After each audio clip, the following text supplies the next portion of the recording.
Welcome to Flunking the Written, a fully spoiled Buffy the Vampire Slayer podcast in which two Uber fans break down every episode of the show. Join Kimberly and Megan every other Tuesday as they overanalyze each scene and discuss the Buffyverse at large. Now let's meet up with the Scoobies and get into this episode of Flunking the Written. What can I say? I flunked the written.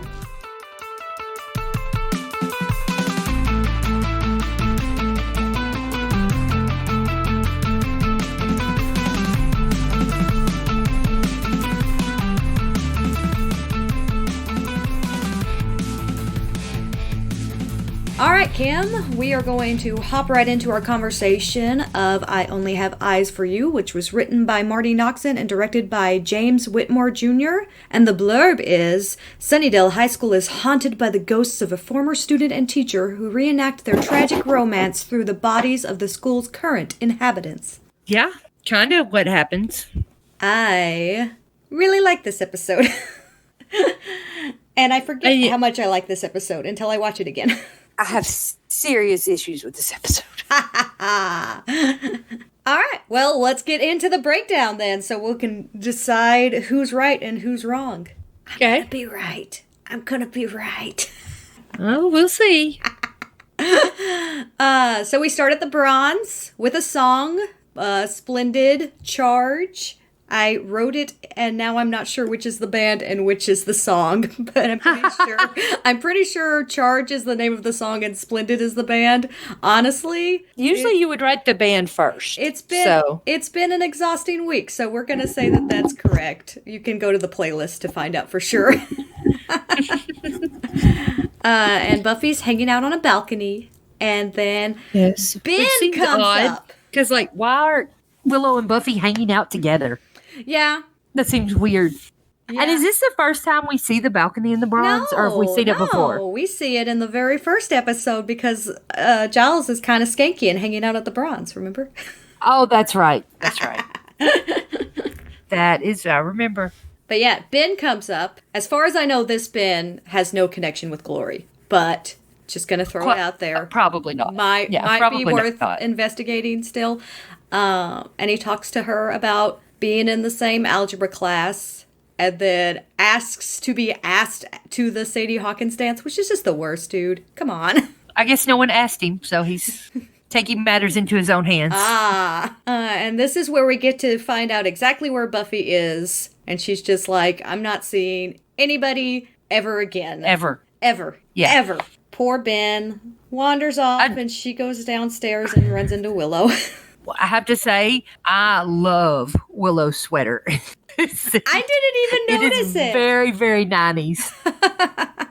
Yes, it is very 90s sweater. So here's what I noticed in this scene. So she's talking to Willow. She's leaving. She's going to go to the library and meet up with Giles, and she's going to patrol and then hit the sack. And Willow's talking about how she's just been all work and no play. And they just kind of have this back and forth where she's just like, oh, what, I came here. And Willow's like, yeah, you came and then you rejected a guy. And Buffy's like, I'm not ready to date. And you have all of this moment and you got this seize the day repeat, right? That was, again, back in the first episode and then earlier in Surprise this season of this idea of Buffy seizing the day and her being very impulsive about her actions, which play majorly into this episode and the themes that it deals with.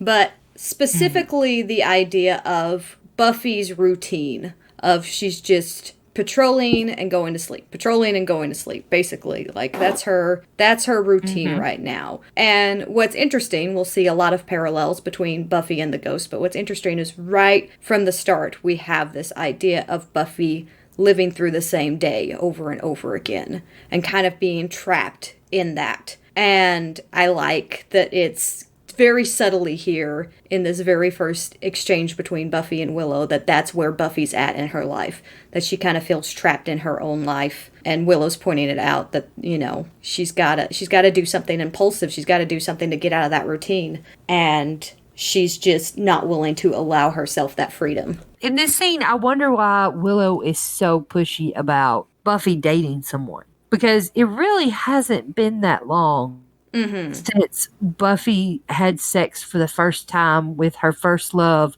and he became an evil villain. I mean, I think that would take some time to process before you jumped into another relationship. Yeah. And it does not feel very willowy what's happening here. Yeah, I can see that. I can see the lack of willitude. I feel like the intent of this scene is more like you got to get out of this rut, and it really kind of sounds more like you got to immediately, like, get a rebound guy, right? You got to go after someone else. And I don't think that's the right message to send, and I don't think I think that's the misstep with Willow in this. I don't think the idea of you need to get out more, you need to, like, go and do something impulsive in itself is wrong. I think the idea that has to include a guy is kind of a weird message and something that, like you said, doesn't seem very willowy. Buffy is very much internalizing her guilt and says so bluntly here. She says that she slept with Angel impulsively and now a demon is wearing his face and killing her friends. Mm-hmm. And Willow, still very high on her romance with Oz, says that love isn't always like that. Love can be nice. And that would be the one exception, is maybe Willow's just like, I want Buffy to feel the way I'm feeling right now because I'm so happy in my relationship. And maybe that would get Buffy out of this cycle that she's in. But it isn't delivered right, I don't think. Yeah, it's not delivered right at all. When you're first in a new relationship, you want everybody to be in one. Mm-hmm. But it just seems way too pushy for Willow. Yeah, it seems pushy. And it's also weird because Oz isn't in this episode. So in isolation, without really thinking about it altogether, you can't really see that. Because other than this one throwaway line of love can be nice, there's not really even a mention of Willow being in a relationship in this episode, I don't think. Not that I remember. So, upon love can indeed be nice, we cut to the school to an arguing couple. Teenagers that are fighting with each other. And they have the same fight that is going to happen a lot during this episode, where it's basically the girl is trying to end things. She's like, it doesn't matter that we love each other, but we have to end it. And he's insisting that she declare her love, and she lies and says she doesn't. And he says, no, you can't just stop loving anyone, or you can't just stop loving someone. It doesn't work that way. Love is forever. And pulls out a gun. Mm-hmm. And he is raging while he does this. And then we go to the teaser. After the credits, Buffy catches the couple. There is a cutaway here around the time when we get the line that, you can't just walk away from me, bitch.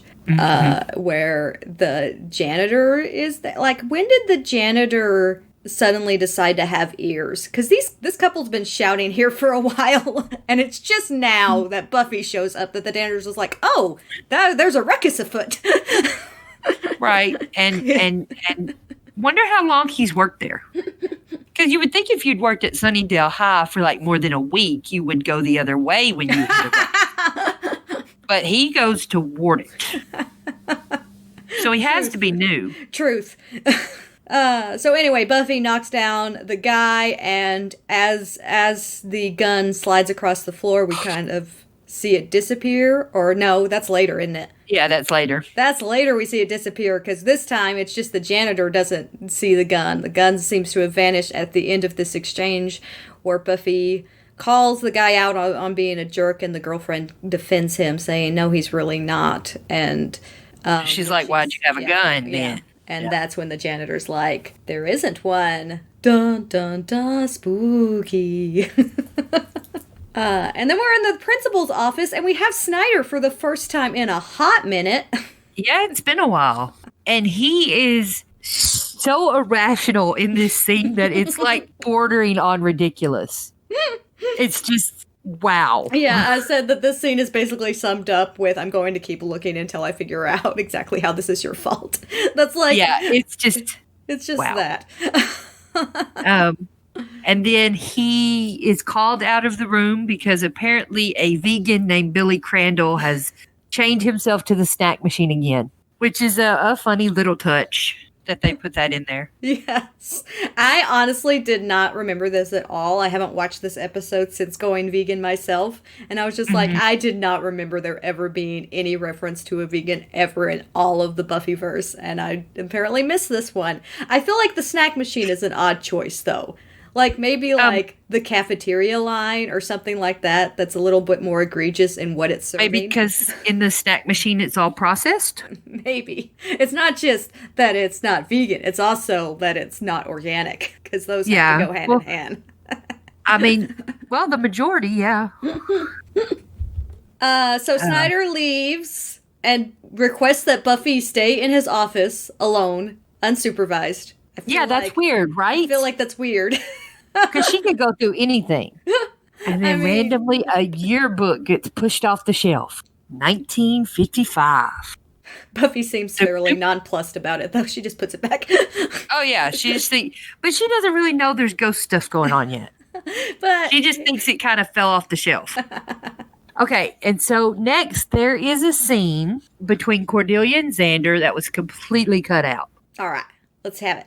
So they are walking together on their way to class, and Cordelia says, "Okay, what's up with Buffy?" And Xander says, "How many times do we have to go over this? Nothing's up with Buffy. We're just good friends." "No, I mean, what's up with Buffy? Like, is she okay?" And Xander says, "Sorry, I'm not used to you addressing subjects not directly related to you." "She's fine then, I guess. Why?" And Cordelia says, "She only blew off Ben Straley, the most eligible hunk in town. He's totally rad, and his father owns a department store. I mean, he's the guy I'd be going out with if I wasn't so obviously brain damaged. No offense." And Xander says, "Oh no, why would I be offended?" And Cordelia's like, "Anyway, Ben told Lynette, who told Charity, that Buffy wouldn't even give him the time of day." Xander, "Good for her. She's providing much needed life experience for the rejection deprived. The guilt thing's just getting a little old, you know. Everybody told her what happened to Angel isn't her fault." Mm-hmm. And Xander says, "Yeah, everybody except the one guy she needs to hear it from." And that's it. That was cut out. Yeah. Which I really liked that scene. I don't know why it was cut out. I think it was good. Uh-huh. Should have been in there. Yeah, it's very on the nose. I feel like I like the Cordelia stuff more than the Xander stuff. I feel like Xander saying, "Oh man, Buffy just really needs Angel to forgive," is weird.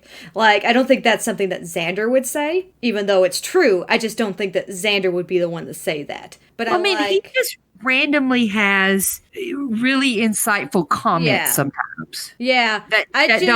He's done that before where it doesn't really seem like him. Yeah. I could see that, because he also has the line of, he's not the same guy you knew when, was it Teresa? Teresa was vamped and attacked them. It's, again, how it would play would kind of determine how I would feel about that line coming from Xander. But what Cordelia has later on in the episode where she says the over-identify much is just a beautiful show of Cordelia's awareness. And we have this scene here where Xander's like, "You're not aware of anybody besides yourself," when clearly she is.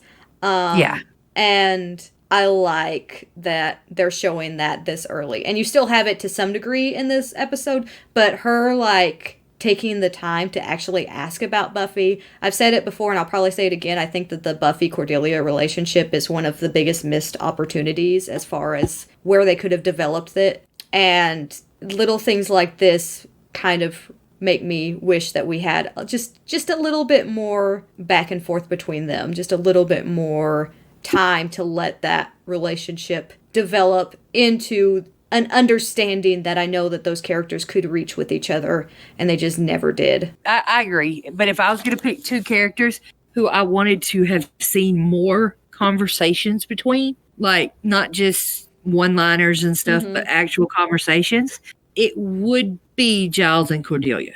Okay. Like some actual conversations between the two of them talking about things. I think would be wonderful to listen to. Yeah. Just basically more of Cordelia with anybody, I'd be cool too. I mean, she plays off of different people so well. So yeah, that is a good scene. I wish that they had kept it, or at least had more of what that scene was representing elsewhere in the episode. So then Giles comes to the computer classroom where Willow is still teaching. And we do not know why she is still teaching, or if she's getting paid or benefits or anything like that. But she finishes off the class with a joke, and they laugh, and she gets really happy, and it's very cute. And Giles just says, I was coming to check on you and make sure, you were okay doing a full-time adult person's job as a high school student. And Willow's like, no, I'm good. And they start talking about Miss Calendar. And Willow mentions that she's found a bunch of files and stuff about magic. And she's been reading it. Mm-hmm. So we got our little hint of who Willow's going to become soon. And then she moves to the desk and grabs like a necklace with a stone on it and says it's rose quartz and has healing powers, and that Miss Calendar would have wanted Giles to have it. I feel like this scene is kind of awkward. Like it's too pushy. Yeah. Not pushy. It's too, I don't know, just awkward. I feel where like Willow gives him this quartz, and I'm like, why put that? Yeah. Yeah. I don't think it's awkward in the notion that Willow does this. I think it's awkward because the Ginny stuff in this entire episode is a little awkward. Like, they want to continue to make this a significant death, and it should be. But I think there's something that they were going for, and I can kind of interpret that. And I'll talk about that a little bit towards the end when Giles and Willow have the conversation about it's definitely not Ginny. But they didn't really pull it off. They didn't pull it off. And there's something that would have been really cool and really powerful had they pulled it off successfully.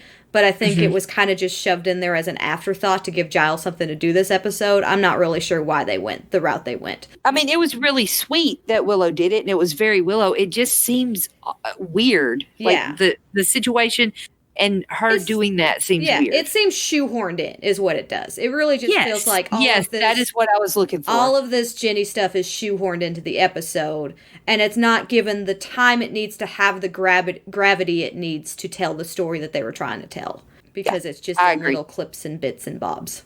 Yes. So then we're in history class, and Mr. Miller is teaching some kind of historical thing. It's about the New Deal. History, huh? I said it's about the New Deal. Yes, and I have to say history is one of my absolute favorite subjects, and I love to read about it and watch documentaries and everything else. This teacher makes this so boring. Just these little clips of what he's saying, and I'm like, you know what? This is my absolute favorite subject and was even in high school, but I wouldn't be listening to this either. So we see Buffy. And she kind of dozes off during this lesson and has a dream where she's in the 50s. And we know for sure that she's in the 50s because one of the girls comments on a guy and says, he's so dreamy. So now we know for sure. And they start talking about the Sadie Hawkins dance and stuff. And then they leave, and a teenage boy comes up to the desk and hands a paper to his teacher, and they touch hands. Ooh. And then she asks if he's enjoying the book that she loaned him, the Hemingway. So I imagine we can guess which book this is. And he replies, it's honest. She feels the need to tell him it's based on a true story. And then someone opens the door and they jerk their hands away from each other. And Buffy wakes up. So now we know these two people have something to do with it, a teacher and a student. Yes. So we have a high school boy and his predator teacher. Buffy wakes up, and Mr. Miller is still making history as boring as he possibly can. And while he's talking, he writes on the board in big angry letters, "Don't walk away from me, bitch," without noticing. And then the kids start laughing, and he looks at it, and it's like, oh no, and erases it. And then we see Buffy looking very shocked. So after that, Buffy and Xander are talking about the fact that something weird is going on, and Xander's like, well, that's just our school motto, and he is very cavalier about it all. He just kind of excuses it. You know, there's just stuff happens kind of deal. This is the standards by which they live by. Why are you... Yeah, it's like, why are you not listening to Buffy? She knows what she's talking about. And then immediately, like, a weird, mutated, zombified kind of demon arm reaches out of his locker and slams him into the fronts of the lockers. And he screams and screams, and Buffy pulls him away and slams the locker shut. And they exchange a look and check the locker, and there is nothing there. Yeah, and I think it's funny how she checks the locker. She checks the locker in like the worst possible way for that arm to come back out and grab her. Like the way she puts her face and everything. Yeah, just stick your She's not face off to full the on in side or anything. She's just like, she's more up front of the locker than Xander was.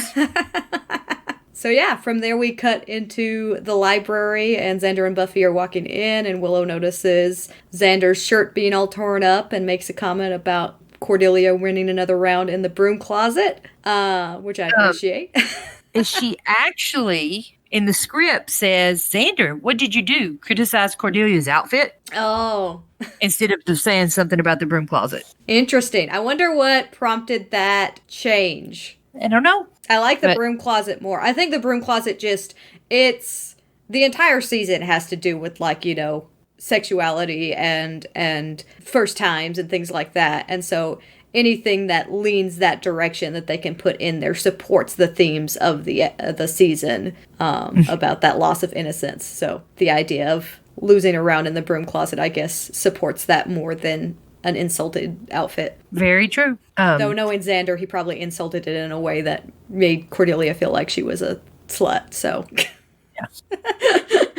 Those two are really made for each other. He says that he was accosted by a locker monster, at which point Giles gets really excited and says, Loch Ness Monster? Locker. Monster is what he said. But it wasn't really a monster. It was like this big arm that came out of the locker, but then we opened it again, it was gone. Nothing. This is right after Buffy's history teacher starts doing some freaky channeling thing in class. Ooh. Sounds like paranormal phenomena. A ghost? Cool. Oh, no cool. This was no wimpy chain rattler. This was, I'm dead as hell and I'm not going to take it anymore. Well, despite the Xander speak, that's a fairly accurate definition of a poltergeist. I define something? Accurately? Guess I'm done with the book learning. And so they decide they have to help this ghost figure out its unresolved issues. Mm-hmm. At the very end of this scene, Giles says, only if we can find out who the spirit is or was. And then he gets this look on his face where he's considering who it was, but nobody else really sees it. Yeah. So, it's a weird line, and I don't know, like, why. I think that we're supposed to realize at this point that he thinks it might be Jenny. Yeah, it doesn't make sense for me, because here's the thing is, like, later on, you have that line where he's almost saying her name as if he's just realizing then.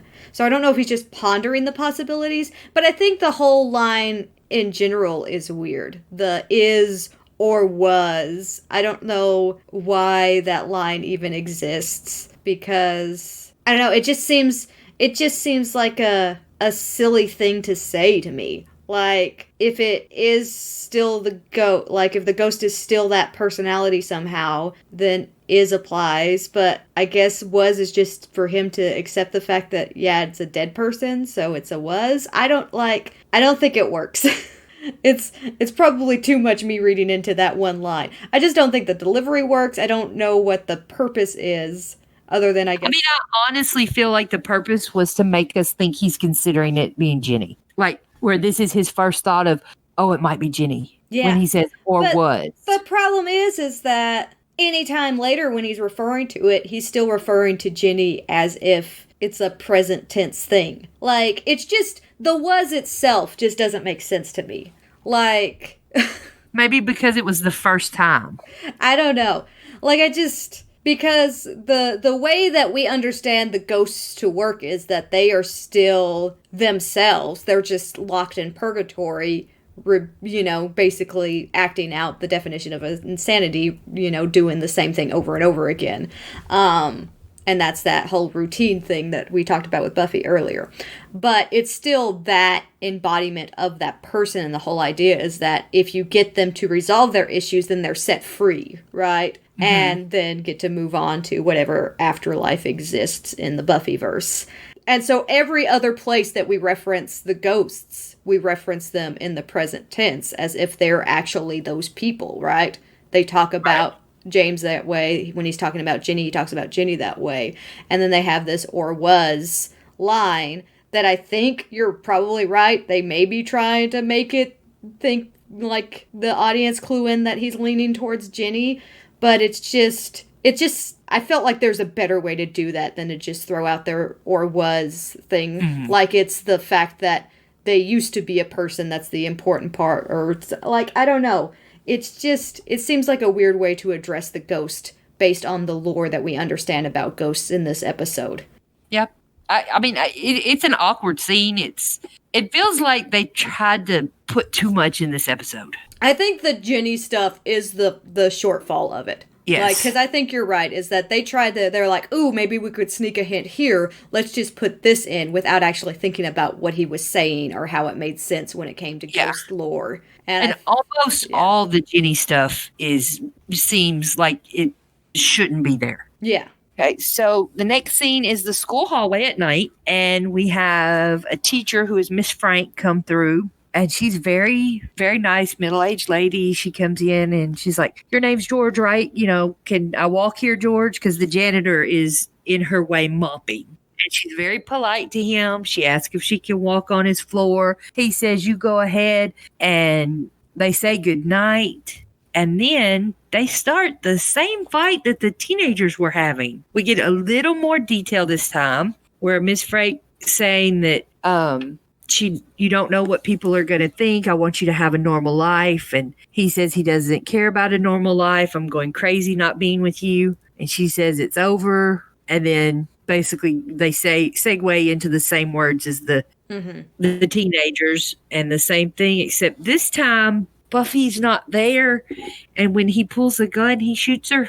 And so now she is dead. She flips over the balcony and she's dead. Giles is in the school, and he kind of hears this and heads toward them during the fight, and gets there right after the janitor shoots Miss Frank and kind of tackles him. And this is when we see the gun disappear. It kind of slides across the floor and vanishes like magic. It dissolves. And the janitor kind of snaps out of a trance. I keep calling him the janitor because that's what it's got in the script book, but his name is George. Yeah. So George kind of snaps out of a trance and says, what's happening? And Giles says, you just shot a woman. So yeah, that happens.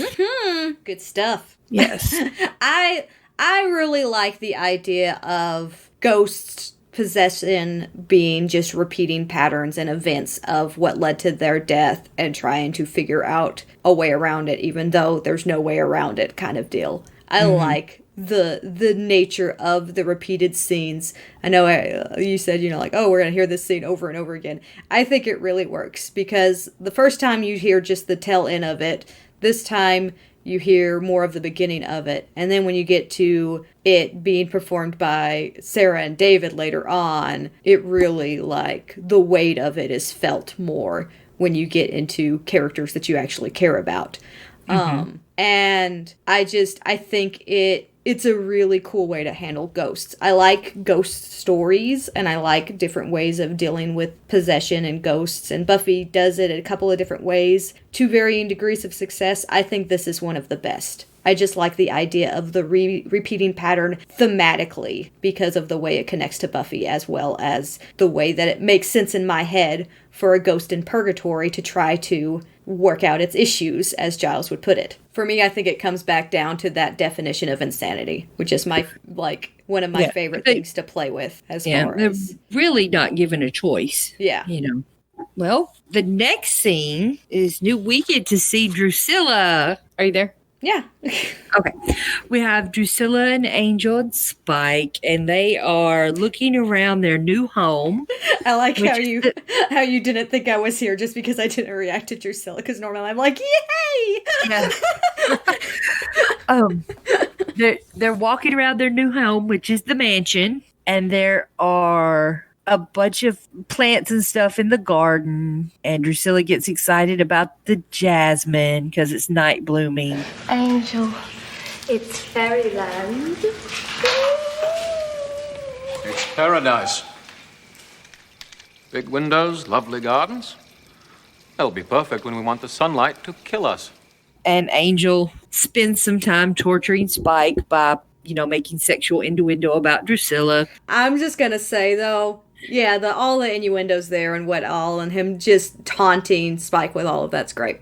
But Angel's pun game is strong in this episode. Oh yeah. Take a stand, man. Roll with the punches. Come on, Angel. Mm-hmm. You need to give up this life of torturing innocent victims and go into stand-up comedy. That's quality. Yeah. It's gold. And then we move back to the library, and it's Buffy, Willow, Xander, and Giles, and he's telling them about what happened the night before, and says that the janitor remembered everything, but he didn't know why, because they didn't really know each other, and that no one ever found the gun. And he says, I think it's very clear what's happening. And Xander's like, yeah, because what is it? We don't know. And Giles states that it's Jenny, and he kind of latches onto this idea and continues pushing it while they try to convince him that, yeah, it's really not. And finally, he's just like... Well, I encourage you to always challenge me when you feel it's appropriate. You should never be cowed by authority. Except, of course, in this instance, when I'm clearly right and you were clearly wrong. Again, the Jenny stuff's kind of shoehorned in, but man, that line delivery always cracks me up. Yeah. And Buffy has a line here that was cut. She says, great, glad to know we have this open line of communication. And then we are in the computer classroom because Buffy, Xander, and Willow have now found a new place to have their conversations. Yes.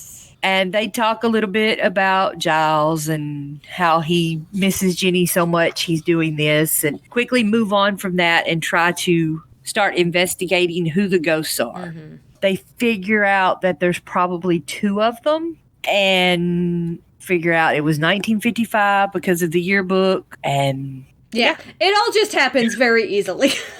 Oh, yeah, like, they figured out like, really Willow's fast. just like, I'm going to cross-check some stuff. Oh, here's the exact case that we're looking for 40 years ago. It's fine. Don't worry about it. Buffy says her and this guy. Willow says his name, and he's James Stanley. And Buffy's like, yeah, I had a dream about him. And Xander has this line that I do not like. It's just horrible. He is just, there's a lot of Xander in this episode that feels like he's trying too hard. And this one is just the worst. Mm-hmm. Your dreams are getting wicked accurate, Buff. You wouldn't happen to see me coming across some big cash or possibly knowing the love of a woman in a full body sense? It's not so much the line is, but like the way he delivers it is so creepy. Like, it's not very Xander. It's kind of like desperate. Yeah. But here's the thing that I noted in this, is that Buffy is just not even fazed by Xander anymore. Like, she flat out ignores it and just moves on with the conversation about James and how he's just a sicko. And during this exchange, like, I'm just wondering, maybe Xander is trying really hard because he's apparently not getting reactions anymore. Yeah, because like, maybe I just need to up the ante. Yep. So they continue the conversation and figure out, he killed her. And Willow says, yeah, but he was smart. He made the honor roll. And Xander talks about how stupid they were or how stupid he was because he killed a person and himself. And Willow makes the comment, don't you feel kind of bad for them? And Buffy says, I feel lousy for her. He's a murderer and he should pay for it. Not just that, but like when Willow says with his life, Buffy's like, no, 60 years in prison doing like hard labor and getting raped. That's how he should pay. Yeah, like, she's very much specific about how much she hates this guy. Right. He's not a nice guy. He did kill her. Yeah. And from what we know about how he reacted when she attempted to break up with him, he wouldn't have been the most stable guy to have as a partner. Yeah. Possibly some anger issues and might have been abusive. Yes. And then ends up murdering her. Yes. In an immature rage. Mm-hmm. But this Buffy here just thinks that like all the blame is on him when she literally had a dream about this teacher grooming a student. Yes. And she's obviously an adult because she's a teacher in the school. So she's not exactly Miss Innocent. And one of the things that bothers me the most about this episode is that this is supposed to be some great love story. when basically it's all kinds of icky and illegal. Yeah. You know, like it's not a great love story. It's no. Yeah. I never watched this thinking that I'm watching a great love story. It's a great tragedy, is what it is. It is. Right, it's a tragedy through and through. And it's supposed to be considered a great love story between them. Is it though? I don't think it is. I feel like I don't think the show presents it like that. I don't think it is. I kind of think they're trying to, though. I don't think so. We'll get more into it, I think, towards the end of the episode during the, like, actual final moments. But, yeah, you're right that Buffy is putting all the blame on James. There's reasons for that. Well, yeah. And they're not good reasons as far as Buffy's internalizing of everything and her wanting everything to be her fault. But they are reasons that we are at least finally talking about, because we've had several episodes of us seeing this as the audience and being like, oh, Buffy, it's not you, it's not you, it's not you. But it doesn't matter because Buffy feels that way. Buffy feels like it's her fault. And she hates James because she hates herself for what she did. She hates James because she feels like she killed Ginny. And that's why we have this shoehorn storyline to kind of put in this parallel here as well. And that's why you have the line earlier where Buffy's like, Giles isn't making sense because he misses Jenny. He can't think. This is just more fallout from my love life.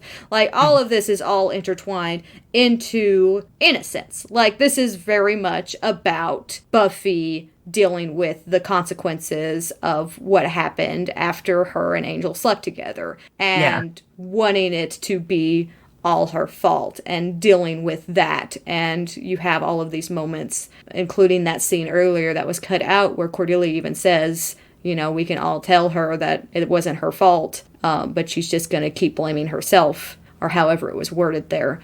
So Buffy here in saying 60 years in prison, doing hard labor and being violated, she's kind of saying that about herself. Like, she hates herself that much at this point. And that's really dark and hard to, like, stomach when you realize where Buffy's at in her life. Lot of self-loathing. So they kind of determine, based on how violent the acts are, that it's most likely James doing the reenactments, causing all the ghosty mojo happening. And Willow suggests that they use magic to communicate with the ghost and see what he wants. And Buffy, again, is very aggressive in the, I don't care what he wants, we just need to stop him. So from there we go to the cafeteria, and we get the first actual appearance of Cordelia in a scene that wasn't cut. Yes. I was very excited because I was just like, where is Cordelia? She sits down with the Scoobies and is talking about organizing a protest against the Sadie Hawkins dance and all of this. Cordelia's just like, no, we have to stop this or otherwise things are going to get really scary. And everyone's food turns into snakes. Yes. I wanted to point out in the script book, at this point, it says that Xander looks down at his nacho sticks in terror because they have become snakes. Now, what are nacho sticks? Nacho sticks. Cordelia has supposed to have a big giant plate of spaghetti. I get that turning into snakes. What are nacho sticks? Like, has anyone ever heard of have you ever heard of that? I have no idea. I feel like I need to, let's have a brief intermission and I'm going to Google nacho sticks just to see if anything shows up. Nacho sticks 90s? Do we have anything? No, nothing that's really making sense to me. Apparently, Totino's had stuffed nachos as a snack in the 90s. But they weren't called nacho sticks. They were just called stuffed nachos. Okay. I'm really curious as to what they are. Like, okay, nacho sticks. And it's just a random comment in the script. In the script. Like that's a common food that everybody would know. Yeah. And that makes sense to turn into snakes because we've also got spaghetti. So my favorite part, so they all of the food turns into snakes. Everybody starts panicking and running and fleeing everywhere. A snake bites Cordelia. They're all jumping and scattering. And Cider walks in with this just beautiful face that just goes, really? Like, the little expression, he's just like, oh, God, again? Can't I just have one quiet day? Yeah. Then we see the school being evacuated in a very orderly fashion. The amount of panic. Like, I understand that snakes are a big fear for a lot of people, but they're nowhere near snakes. The people that are just running around, panicking everywhere. They're just screaming and running everywhere. Yeah. In every direction. It's arbitrarily, almost cartoonish. like nothing. Yeah, it's almost cartoonish the way this is happening. And then we see a little scene with Snyder and who is supposed to be the chief of police of Sunnydale. And the police chief and Snyder are basically brainstorming how they can explain what just happened away. And they decide on backed up sewer lines. Yeah. Because apparently in Sunnydale there are that many snakes in the sewers. And Snyder makes the comment, I'm working hard, but you got to realize we're on a hellmouth, and sooner or later people are going to figure that out. And everybody's like, oh, Snyder! Oh my goodness. And the police just says, you know what? You told us you could do this. If you can't, maybe you should take it up with the mayor. And Dredd, Snyder is terrified of the mayor. And it's so much foreshadowing because, we're 4 or 5 episodes into season 3 before we even hear about the mayor, aren't we? It's interesting. It's really interesting. They had this planned. Yeah, how much this episode sets up. Because it does a lot of this foreshadowing for the mayor for the first time.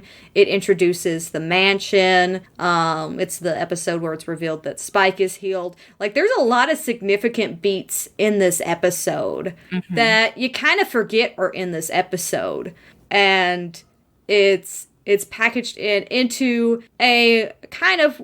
It's such a hard episode for me to figure out how to identify. Because a lot of times you feel like you have your season arc episodes and you have your Monster of the Week episodes. And I feel like this is the most...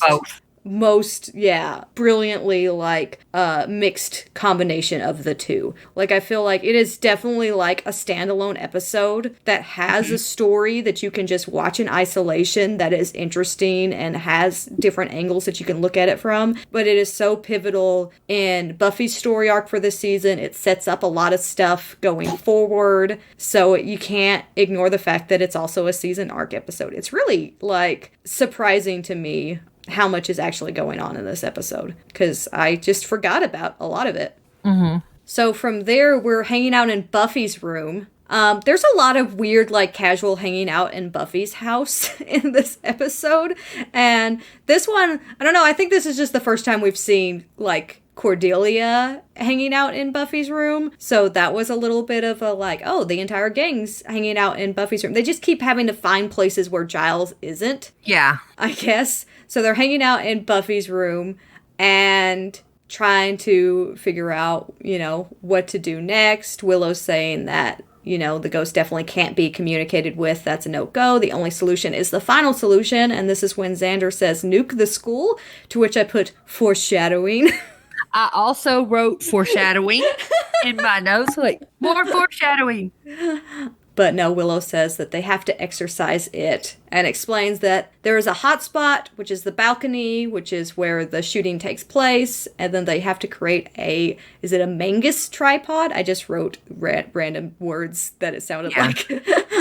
And there's 3 points that the others have to be around. And Buffy says she's going to take the hot spot. And they basically light candles and chant a chant. And they're supposed to exorcise a demon. Couldn't possibly go wrong. I think it's a flawless plan. This won't go wrong at all. Parallels are again driven home. It's funny. I feel like there's no subtlety in this episode, and yet it's still more subtle than I want it to be in places. Because Xander's here James is definitely fixating on you, Buffy, hint, hint, nudge, nudge, to the audience that there's some parallels between Buffy and James, hint, hint, nudge, nudge. And Buffy's just I'm hoping he'll show. And I just feel like it's so egregious, yet there's things that this episode doesn't do with the storyline that I really wish it did to make it even more obvious the story that they were trying to tell. So it's kind of a weird balance for me. But, so from there, they're at the school. They're gonna do the chant at midnight. Willow has made scapulas for protection, and again we have just a not very there's just not a very good amount of Xander jokes. Usually Xander's better at jokes here, and yeah, nothing's really landing. He makes a comment about spatulas and flipping the ghost when they're golden brown or something like that. Yeah, it's really bad. It's just none of it's great. But anyway, they take their scapulas and they start to proceed into the school when Cordelia makes the fatal mistake of saying this will be a piece of cake, and all the doors slam shut, sealing them in. Yes, because at nighttime, all the different doors to the high school are wide open like that. You just waiting for anyone to come in. No, they left all the doors open so the snakes could get out. That was their plan. Oh, that's how that happened. That was their plan. They're just like, we don't know what to do. We'll just leave all the doors open and maybe they'll just go. Which, it's kind of, when Xander goes to the cafeteria, he goes to the cafeteria as his part of the triangle they're trying to do. And, like, absolutely, it looks the exact same. All the tables and chairs are still overturned. There's still random snakes around. Like, he even goes, ooh, snakealicious when he walks in. And, like, has anyone even, like, have exterminators come to try to collect the snakes? Or are they just letting them all wander off to live in the walls of Sunnydale High School? Because they'll do that. There is, we're still not to that point yet, but there is potentially a rational explanation, is that James is just generating more and more snakes. Possibly, but poor George. Oh, yeah. Well, I guess he's in jail. He won't be the one to clean that up. Poor George for an entirely different reason. George is dealing with some legal stuff right now. He's not having he doesn't have to worry about the snakes.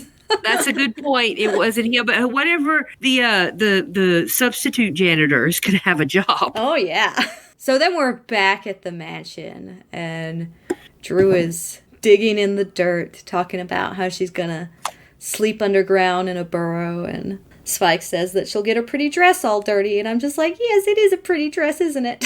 So then Drew suggests that she'll sleep naked, and then Angel's suddenly interested. Yes, of course. While she's talking, the way that it phases in here, what she does is she's having a vision, and you don't realize that she's having a vision until you're so far along into the vision. And it's so beautiful. And I love it so much. And this is the moment where I'm going like, yay, Drew! Well, you just love when Drusilla has a vision all the time. Anytime she does. So good. But yeah, she's just giggling. She's saying that she sees a gate and that the Slayer is ready for Angel. She's dancing with death. And Spike's just like, well, he won't actually do anything. And this is when Angel says he thinks the whole Slayer thing has run its course. And it's better to stay close. And then he starts to, again, show off for Spike. And I wrote that very specifically. Everything he's doing in the scene is for Spike. Oh, yes, 100%. He is trying to get Spike. And I love it. I love it very specifically because I think that relationship is one of the more interesting ones, the Spike-Angel dynamic, and we really get to play with it at the end of Angel. And when you get into the end of Angel, you're just like, man, this relationship's so significant. I wish that there would have been more in the early stuff between them. But then you actually look at these with all of the context that you understand, and you're just like, oh no, it was there. It was totally it was there. Angel is totally just... Everything he does when he's in the room with Spike is for Spike. Angelus's main goal is to just make Spike miserable. And it's really, really entertaining. And says a lot about Angelus. Oh, yeah. So he leaves to go, I guess, toward the school. We don't really know. It's a while before he gets there. We're back at the school, and Willow's walking down the hall and sees Giles. He comes out of the library and is like, hey, Willow, you're not supposed to be here. And I'm like, that's the first time anyone has ever said, or the first time Giles has ever said that to these kids being at the school at night. You're not supposed to be here. Willow asks him what he's doing. He says he's trying to contact Jenny. And they talk about the scapula she made and some other stuff. And she kind of stares after him for a little while because she's real concerned. And then she moves on. And then it shows everybody going toward where they need to be. And we see Buffy look into the music room where, again, she is transported to 1955. Mm-hmm. So, fun fact, the song, I Only Have Eyes for You, for which this episode is named, was released in 1959. Oops. Oops. She watches them dance, and then we cut away to Xander, who, this is when he goes to the cafeteria and sees all the snakes and stuff. And when he's goes into the cafeteria, he is supposed to see a dead exterminator propped up against the wall. Oh. And the exterminator's mouth and hair are covered in snakes. Interesting. And this description is in the script book. Obviously, they did not do this. They just had him go into the destroyed cafeteria. But yeah, that was supposed to happen. That's interesting. Because I thought it was weird that they had like moments with all the other characters, but then Xander kind of just goes into a big snake room and sits down, which, I mean, a lot of snakes is enough of a horror in itself, I guess, because that's what he was supposed to materialized out of nowhere. But yeah, you have all of these moments where while Buffy's watching them dance, and I just wrote that we have the crossfades from Inca Mummy Girl return. Yeah. But James turns into a zombie. Cordelia is examining her face, and it like gets exaggerated, the scarring on it. And Willow is sucked into the floor. Fun fact, the scenes with Cordelia and Willow are actually both homages to the horror movie Poltergeist. So, and so but Xander just missed out on his horror. Yeah, his was supposed to be coming upon a dead exterminator covered in snakes. Mm-hmm. Which I guess would also answer the question of why the exterminators hadn't taken care of the snake shit, because super dead. Yeah. But, they cut that out, so there's no explanation of why there's still snakes. There's snakes everywhere. So when Willow, in her spot, she gets kind of sucked down this whirlpool that appears in the ground of the school on the staircase, and she starts screaming for Giles because, she just saw him, and he comes, pulls her up, grabs her, and saves her. And she goes, Giles, Jenny could never be this mean. And he realizes it's not her, is it? And so he is prepared to help now because he has realized that it's not Jenny. Yeah. Because she wouldn't be mean like that. Yeah. I like this moment. And I feel like this is what they should have done if they were going to have this storyline in, but they should have done it with a little bit more weight. They should have focused on Giles a little bit more. I think even just like having a couple of scenes of Giles by himself, because I feel like the disconnect is you're getting all of this from the Scooby's POV and not from Giles' POV and what Giles is like dealing with or what Giles is doing. But the idea that even if she is being a dangerous presence, even if she is terrorizing the school and causing people's death, the idea of it not being her is still disappointing to Giles. And what I wrote in this is like, this is why the first should have been the most effective villain, is because even if they're doing horrible things, there's still a part of us that's so attached to the people that we have lost that seeing them again would still bring some semblance of joy to us, even if they're not acting the way that they would have. And that line of, Giles, it's not her, is it? That admission of, I'm not going to get to connect with her again. There's no way that I'm going to get to reach out to her and talk to her and guide her through this or whatever he was hoping to do. Like, it's kind of heartbreaking, but it's so rushed to get to this moment that unless you dig a little bit deeper and really try to dwell on this scene, you don't really get what they're trying to do with the Giles stuff in this. It's just kind of, again, drawing some loose parallels and reaffirming some guilt of what Buffy's going through, but the idea of I want to see her again so bad that I'm willing to accept that she's doing horrible things just so I might have the opportunity to reach out to her. So then each one of them arrives where they're supposed to be completely and starts lighting their candle. We see little bits and pieces of James and Miss Newman having the fight in the hallway. Buffy while she's standing in the balcony, kind of sees a vision of James grabbing her by the shoulders and screaming to get out. And he's like, zombie faced again. And you can tell Buffy is freaked out. Because who wouldn't be? So they all light their candles and start chanting a little thing about confronting and expelling all evil. And right as they finish, it shows all of them doing it. And right as they finish, a weird sound starts, little weird buzzing sound. And then massive amounts of bees show up and chase all of them out of the school. Then they cover the school so no one can go in. And yeah. That happens. Listen, I am fully willing to admit that the snakes are ridiculous. The bees or the wasps or whatever they are ridiculous.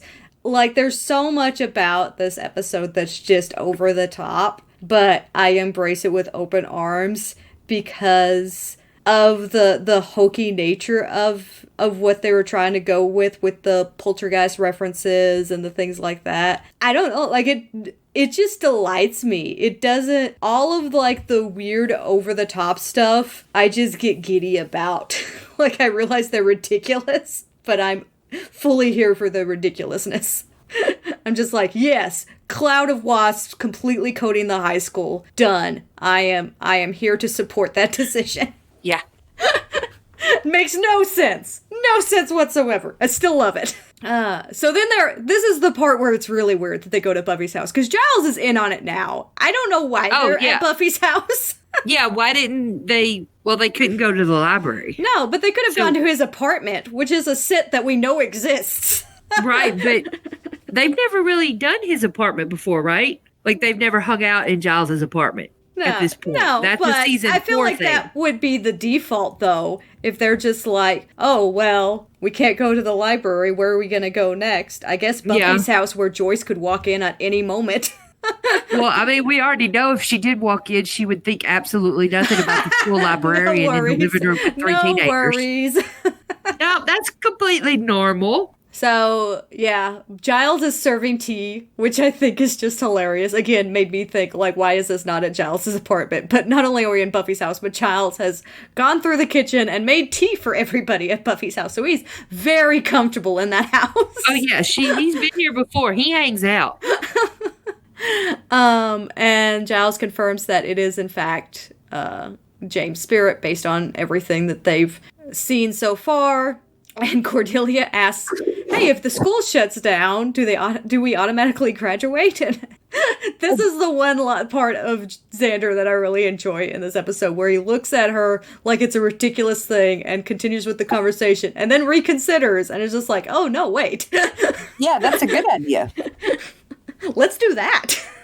Let's just keep the school coated in wasps. That seems like great. So then they start talking about the ghosts and James and what he wants. He wants forgiveness.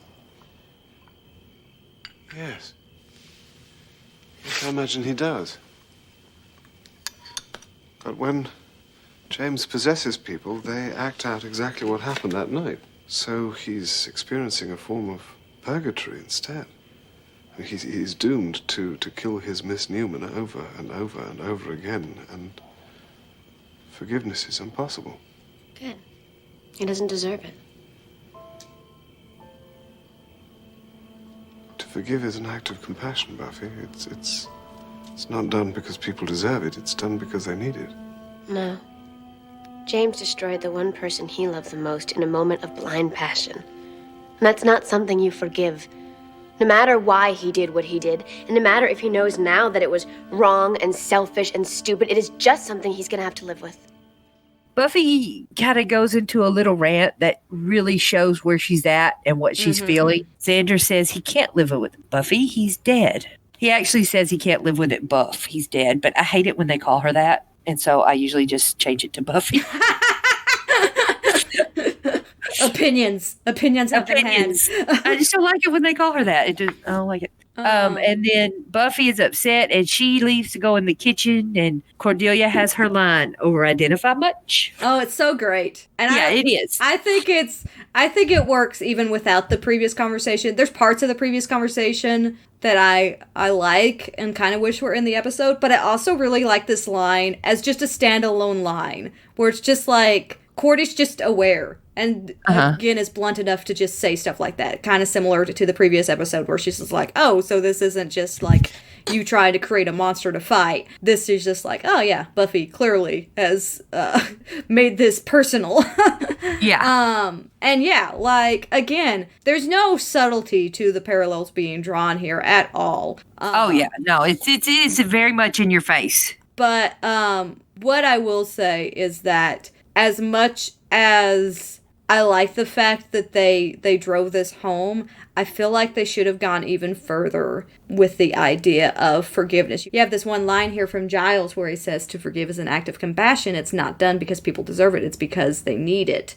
Which I think is a great line. I think it's a great standalone line, but I think it's a great way to look at forgiveness, I too. think they should have done more with this. And we'll get to this at the end of the episode where Buffy just kind of has a moment, but they don't really do enough with that side of it, with the forgiveness side of it. They drive home. Oh, there's so many parallels. Oh, yeah, Buffy's James. James is Buffy. It's all the same. They relate to each other so much. But they don't really talk about the forgiveness side of it. And I think that that's the most important part of this story. And it's in there, but when you're dealing with a teenage girl who had a first-time experience with sex resulting in what it resulted in and all of the guilt trip that she has placed on herself, that she continues to place on herself all this time afterwards. And then you don't drive home this idea of self-forgiveness and understanding that, you know, part of that compassion that Giles is talking about is what Buffy needs to give to herself. And really drive that home for a young audience, I think that's a misstep. I think the fact that they didn't take more time to have Buffy really spell out, like, you know, you're right, I have been holding on to this guilt too long, I need to let go of it. And have that moment, I feel like they do so much to hammer this parallel in, and then they don't take the extra time needed to really give the message to the audience that the audience needs when you're dealing with something like, you know, sleeping with a guy and the guy, you know, changing his behavior and you thinking it's your fault, which is the storyline that they've been doing. They've been doing it in a very Buffy way where it's all scary vampires killing people and, you know, the terrible things that happen in the Buffyverse. But at its core, that's something that girls experience.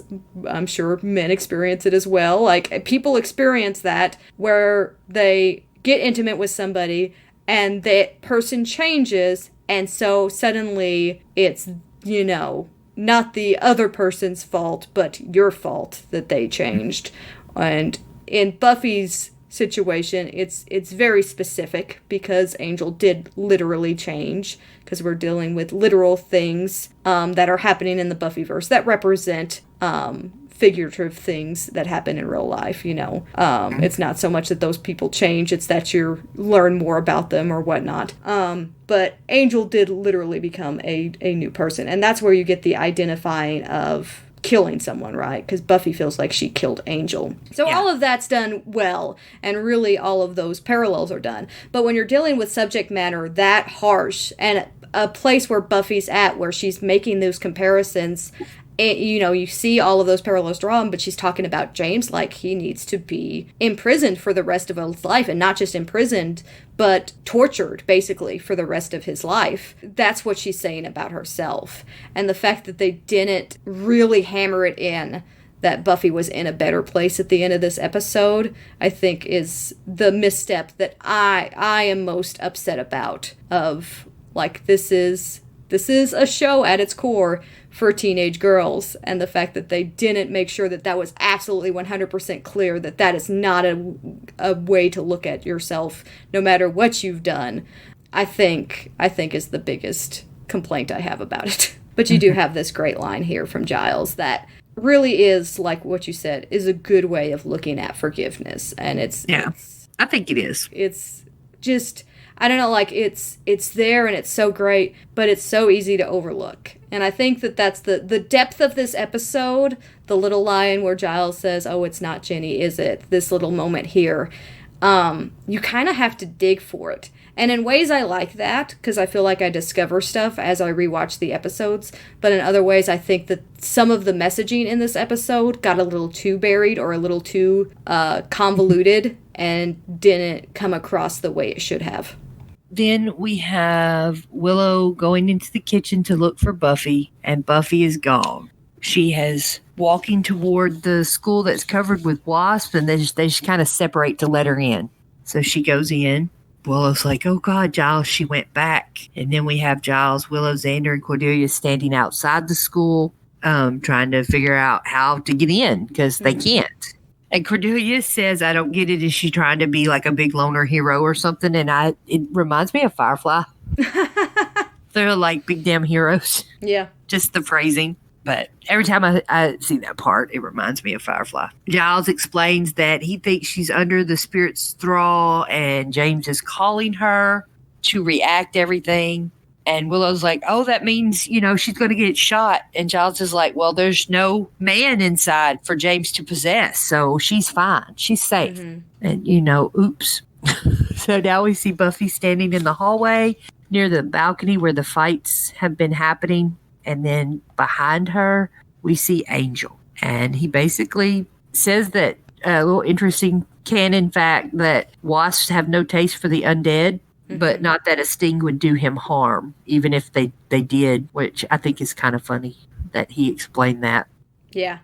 This is another kind of weird thing that I think, because they threw in this line, could in some way validate the decision on wasps, because it is something that could keep out humans, but that Angel could pass through. And there is a certain amount of always wondering when you're dealing with things like the invisible girl or the ghost that haunts the school, how much information do they actually have? And how much does James know about Buffy? Because earlier when he summons her, he says that "I need you." So is this James finally realizing that there's a way out of this loop and it requires Angel, and that's why wasps were chosen? Because Angel could pass through where others couldn't. How would he know Angel would come? Magic. Okay, magic. I accept that. Yeah, truthfully, it's grasping at straws. And again, I am fully on board for the ridiculousn's sake. Well, I get that he's a ghost and he's been floating around the school spying on Buffy, so he knows all about her life. Uh-huh. But I don't know how he got Angel there. Yeah. Unless he can send he sent the vision to Drusilla.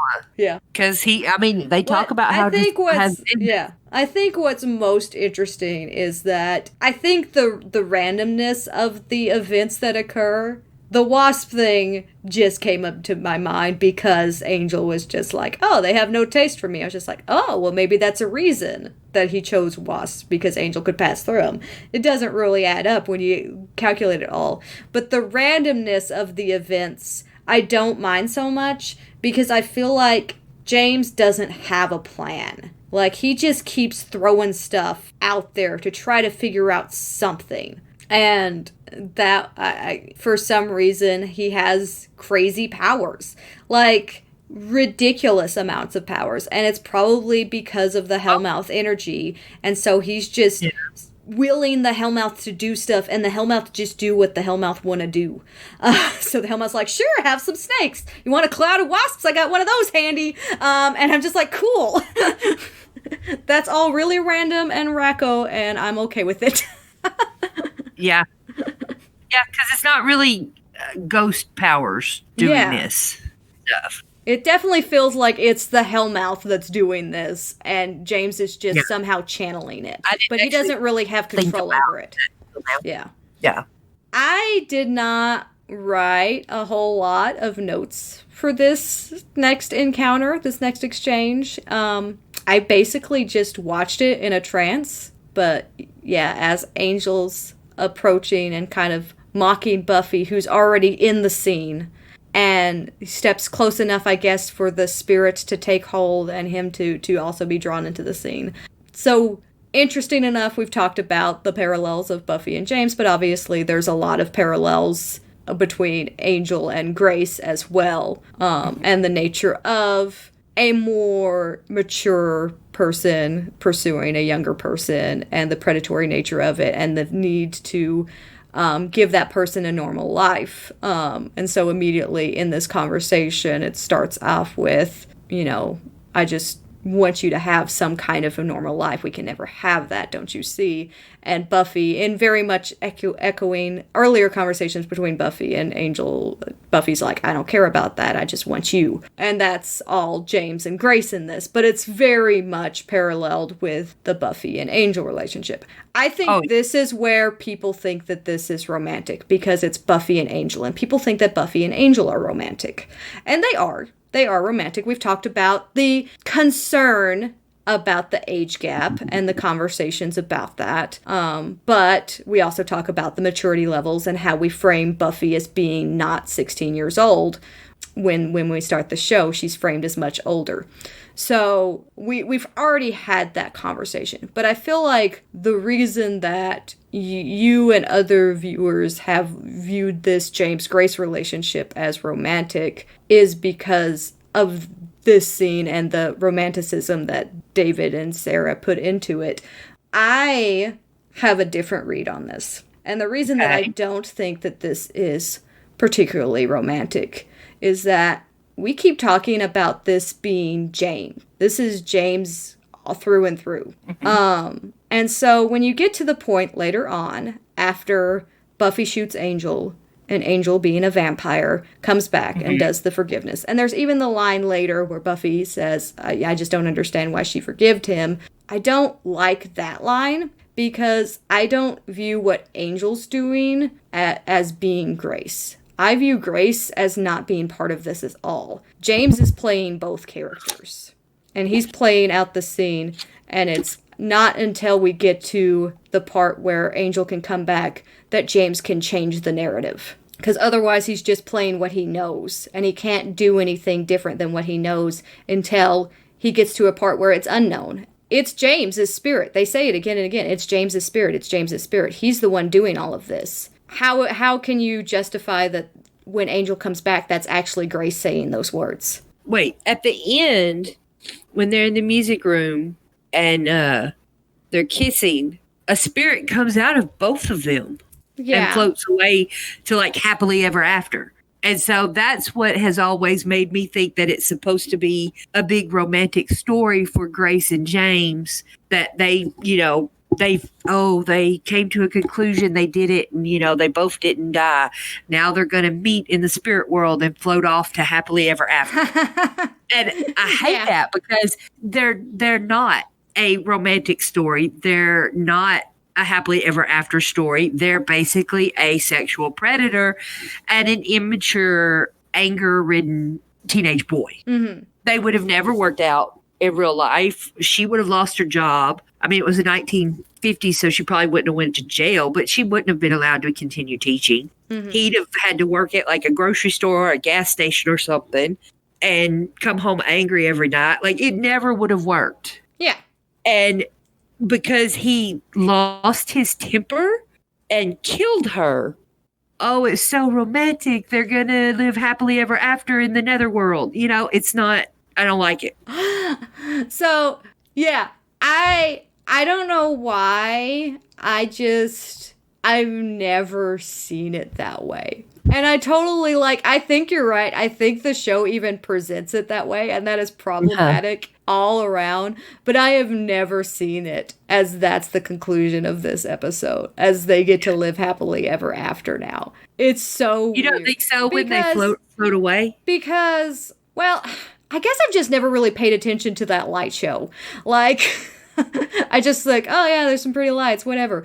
Yeah. But I think the odd thing to me is that I've always found it weird that this is an episode about Buffy forgiving herself. Buffy forgiving herself. And the parallel should be James forgiving himself. And so the parallel would be James is acting out a version of this where he gets forgiveness and in the act forgives himself and is able to move on to, again, whatever afterlife exists in the Buffyverse. It's very likely that James is going to hell because that's the way the Buffyverse works. Well, I mean, I guess it could have been that he was inside both of them. Yeah. Like, I don't know if I ever even noticed. I guess I just, like, never even processed the fact that it was two spirits going up there. I just was just like, oh, pretty light show. I am almost, okay, so now I'm doubting myself. It may be. And you're probably right, because it's weird. It's inconsistent on how it frames the Grace side of things. Yeah. Because, in my mind, Grace has already moved on. Because they keep talking, they keep hammering it home. It's like, it's clearly James's spirit. James's spirit is the one that's trapped. Grace is out of here. Grace is done. Grace is not a trapped spirit. But maybe that's just the muddied waters. So I think the reason I like this episode is my interpretation of this episode is that James is in this pattern, like Buffy is in this pattern, of just self-hatred to this point. And it's represented as Grace forgiving James and Angel forgiving Buffy. But really, it's about both of them forgiving themselves and having that moment of being like, I can move on from this vicious pattern that I've been in. I can continue to not live, because obviously James doesn't continue to live, but I can continue to exist beyond this vicious cycle that I have placed myself in.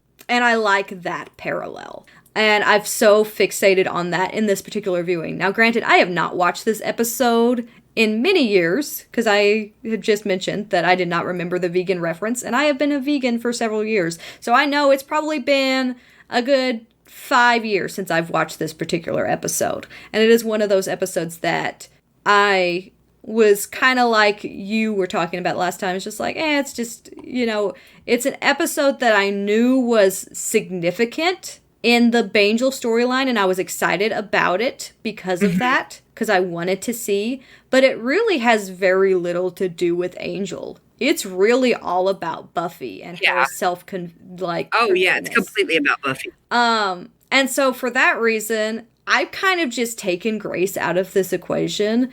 And yeah, James, in a way, is in control of all of this. But I think that that's kind of important too, because that shows that Buffy's in control of all of this. And even though she doesn't have Angel there to forgive her, she can still imagine that he would, the same way that James can imagine that Grace would. The part where it kind of falls apart again for me is where Buffy's talking about, I just don't understand why she would forgive him, like Grace was actually there. And I just don't feel that. I don't feel like Grace was there. I feel like it was all James all the time. And I've so headcanoned that's just what I'm stuck on. But that's how I choose to read the episode, and that's why I don't, envision them going off and, living happily ever after in the afterlife, and it's a true love story. I think that the nature of what's being told here is showing all the problematic parts of not only this relationship, but the Buffy-Angel relationship. And it's showing that even though you had all those warnings, and even though Buffy's internalizing all of that and saying, I was impulsive, I shouldn't have done this, there was all these warnings, there's still a place for forgiveness. Yeah. Also, there's a trail of saliva between David and Sarah after they kiss, and I'm just like, is that just a Sarah Michelle Gellar thing? Is that like her trademark? She does that. So she whispers Angel after the, I guess, spirits or one spirit split in two, leave them. It's unconfirmed. But anyway, she whispers Angel, and he. I'm still gonna go with I think it's two. He pauses and then growls and then pushes her back, and I just wrote, "She is broken." Like that. Oh yeah. Face that she has is so hard. Yeah, because like remember earlier, the janitor remembered everything. So Buffy and Angel remember everything that they did and said and felt. Mm-hmm. Yes. And yeah, she's shattered. Woof. So from there we go back to the library. The gang says the school is clear. There's no snakes or waspies anywhere. So they all just disappeared. Yep. And this is the scene that I wish they had done more with or dwelled on longer or just, I don't know, done more to elaborate on, because I feel like this is the most important scene of the episode, and it's just a couple of lines, and it's just, they needed to do more with it, because this is the moment of forgiveness for Buffy. Buffy hasn't had this moment yet, and this is what this should have been. It's kind of suggested that as James is forgiving himself, Buffy is forgiving herself, or as James is receiving the forgiveness from Grace, however it's interpreted, because I think it could be read both ways, and I think both ways are valid, and both are problematic in their own ways, because no matter what, this is a problematic relationship, just like the Buffy-Angel relationship is a problematic relationship. Yes, but less problematic than Grace and James. Like, Buffy and Angel's relationship can't work because, well, human vampire. And because when when they have sex, he turns evil. Like, there's reasons that relationship can't work that aren't because they're breaking the law, you know? Mm-hmm. I don't like the comparison. Like, I get the emotions are comparable and very close to the same, but they are not problematic in the same way at all. I think they kind of are. I think the reason is that James and Grace are more real, and that's what makes it feel worse in a lot of ways. Because we don't have real gypsy curses or real vampires and slayers and stuff like that. So there's things and that make the Angel and Buffy relationship not great, but not great in fantastical ways, right? So you don't have that real world association. But if you take all that away and Angel's just like some, late 20s dude having a relationship with a 16-year-old girl, that's still problematic as, No, I can't. I cannot accept this. That makes me so uncomfortable. What? Just the idea, though, because they're both heroes. Okay. They're both larger than life heroes. Uh-huh. They're just, yeah. Yeah, sure. That's fine. But I'm not wrong. If you take away all the fantastical stuff, it is a man in his late 20s dating a 16-year-old. Right. It is, but no. Okay.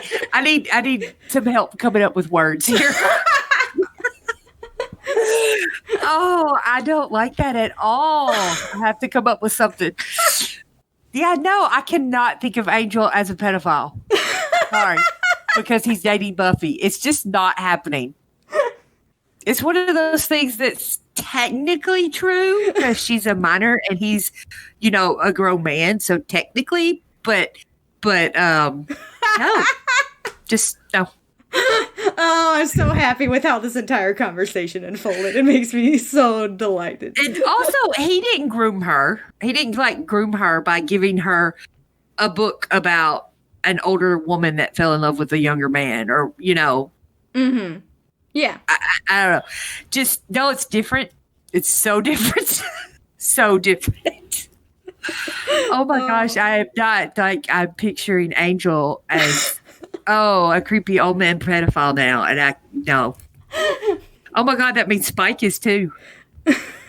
Yeah. Wait until Well, I we get guess to she's in a- Anya. Wait until we get to Anya and Xander. Think about how much older Anya is. But see, the characters have like the same type of experiences. Yeah. Like I Anya think is the different difference. because she's left in the body of a 16-year-old Yeah. or 17-year-old. I think the difference is maturity versus age. We talked about how on a maturity scale, Angel and Buffy are very similar, and in ways Yes. Buffy's more mature than Angel.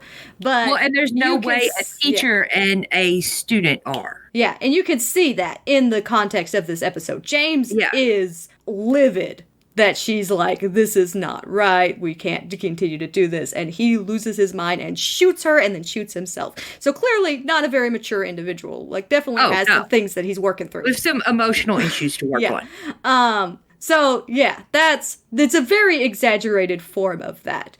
And yeah, I will say yes, this is a story and can be read as a love story, and is in ways presented as a love story about a teacher and a student, which is not cool. I agree with that. But the parallels to the Buffy and Angel relationship, I think, are valid as well. I think it, in also a weird way, justifies some of the guilt that Buffy's feeling, even though I hate that I just said those words. But I think for Buffy, it justifies her. It because she's just like, I should have known better. This was a bad idea. This was a bad relationship. Like, there's things about this that us as a society have accepted that this is not a good combination for many reasons, and we have even made laws to prevent it because it's that bad. And Buffy's internalizing that I should have been smarter, and it's because I was impulsive and because I had this moment of blind passion that led to Angelus, that's led to the death of Ginny and Teresa and countless others. And so the fact that they're focusing on the problematic side of Buffy and Angel even before the Gypsy Curse came into play, I think is important, because there is some not very savory things about that relationship, Kimberly. I hate to admit this to you. Yeah. Okay. So, all right. then we go to Angel, and he is in the mansion and is scrubbing his face and upper body in a waterfall fountain. Mm-hmm. So I'm gonna go ahead and assume that the mansion does not have a shower. Which, ew. Because this is a step down from Angel, because he used to live in a really nice apartment with a shower. No, here's the thing. It's got a shower, but Angel wanted to put on a show for Spike.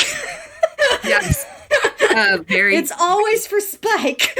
Very possibly. Spike, look at me without my shirt. I'm all wet, Spike.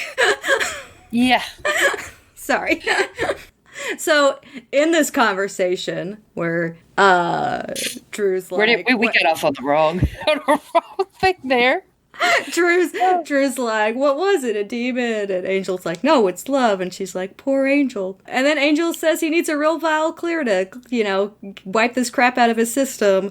And Drew suggests a nice toddler. And that is like, oh my gosh, most awful thing, but also the best line ever. Yeah. And my first reaction is going to be, where are they going to find a toddler at like 4 in the morning? Yeah. Out, just randomly walking. But then I'm like, it's Sunnydale, so they probably is. There's probably just one they'll sitting at the probably playground. have their pick of 10 of them. And then Drusilla asks Spike to come, and Angel's like, nope, because we don't have much time, which is what makes me think that it's, oh yeah, 4 in the morning. It's not peak toddler hour. Yeah. Maybe there's just a service that Drusilla provides where she knocks on doors and she's like, is your toddler annoying you? Are they not sleeping tonight? Would you like me to take them off your hands? Well, I mean, at one point I had a 3-year-old, a 2-year-old, and an infant. So, I mean, I can kind of see the appeal. but I'm pretty sure I wouldn't have gone through with it. They were just going all kinds of dark directions. Yeah. Okay. Well, I mean, when you're that tired. Anyway, Angel's pun game is still strong because he says that he's sure that Spike would be hell on wheels. Yeah. They leave, whatnot. And yes, this is the most dramatic anybody has ever stood up. Oh, yes. Yes. You could not be more dramatic in a moving from a sitting position to a standing position. Oh. He jumps up and kicks his wheelchair. Get rid of that thing. Now, this is something that I always notice about this scene. I have experience with wheelchairs. Lots of experience with wheelchairs. Okay. He stands up, he takes his feet off the footrest and stands up. And he is standing right in front of the seat with his feet and ankles behind the footrests. He then immediately kicks the wheelchair and it goes flying back behind him. Okay, so the way he was standing, this wheelchair would have knocked him over when he kicked it like that. He would have went flying backwards too. I have the answer. What would that be? You ready? Yeah. You ready to have your mind blown? It's a ghost wheelchair. Woo! What gets me in this scene is so much patience. Spike has had so much patience. Oh, yeah. Yeah, it's taking interesting. All of the innuendo and the insults and the And you can see it throughout. Like, they really play that up throughout the episode. They give James Marsters a ton of, like, up-close screen time where he's just, I just want to stand up and beat the crap out of you right now. I know that I can, but I know that I also can't because I'm not. He is all about playing the long game. Yeah. Which is great. I love this version of Spike. We lose this a little bit because we talked a little bit about how there's references to Spike being more of a planner in this first season that he's in, and then we kind of lose that, and he's just like, nah, I've never been known as a planner later on in the series, and I'm just like, except for this point where you literally sat in a wheelchair for weeks, possibly months, waiting for your moment. Yeah. And not only is he letting Angel believe this, he's letting Drusilla believe it too. Mm-hmm. Yeah. That's cool. I like it. I like Planner Spike. Well, that is I Only Have Eyes for You. What an episode. And I feel like, Megan, I really feel like this is the episode that we have disagreed on stuff the most. Yay! So far. I really do. So, yeah, that was fun. I love I'm sure there will be others. That was fun. All right. Next week, solid episode. Everyone's favorite. Go Fish. Oh, lovely. Is another episode. Another episode I haven't watched in years. Not really looking forward to watching it. But we get to see Nikki Britton in a Speedo, so we got that to look forward to. Yeah. Yeah. True. And after that, the Becoming episodes. Yay, boy. Oh, boy. All right. Thank y'all all so much for listening. And this is where we say bye. Bye.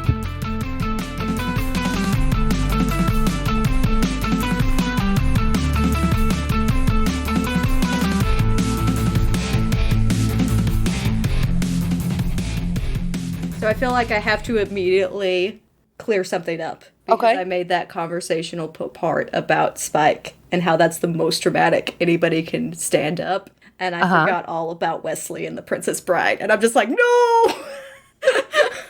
Yeah, that one's really good too. Apparently I underestimated how dramatic standing up can be. Yeah.